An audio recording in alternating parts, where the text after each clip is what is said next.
وروح ابويا ما ارجع. وروح ابوك تحلف بي، اذا فتت القاطع اللي على جثتي. يابا تهدوني. جاهل انا شنو جاهل؟ محمد يوسف الله يدخل بس احكي وياه. يوسف حط روحكم مكاني. قاعد ما حد مسوي سويته. شوفوا شلون احكي وياي. انا شنو؟ محمد شويه ترى عمي. انا عنك ياسين. سيدي شنو هسه؟ محمد لقى اخوه صاعد للحشد. محمد اخو ياسين؟ اي والله. انا عنك.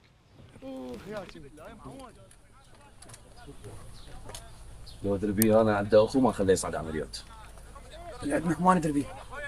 اموت عليك من الزامطني. بابا شو تريد تسوي؟ بس دقيقة. مو جاي احكي وياك. دقيقة. شو تريد تسوي؟ هسه انت مالك علاقه لا تدخل. يلا حلو حلو ياسين. يلا والله شو تسوي؟ خابر.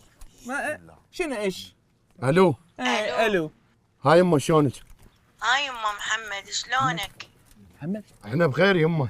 محمد انت شلون صحتك شلونه؟ شلون اخوك ياسين؟ بس لا ياسين زين خابرته بنعمه. وبالي يمك انا حبيبي ما محتاجين بس دعاج يمه. حبوبي وطمني عليكم يما دير بالك على خيال.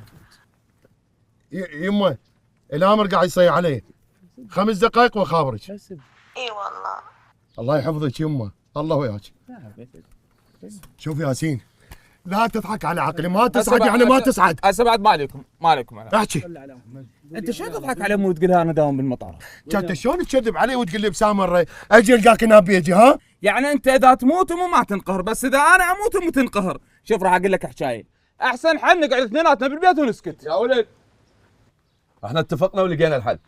الحل وينكم ما تدخلون عمليات.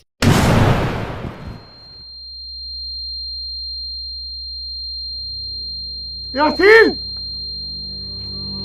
ياسين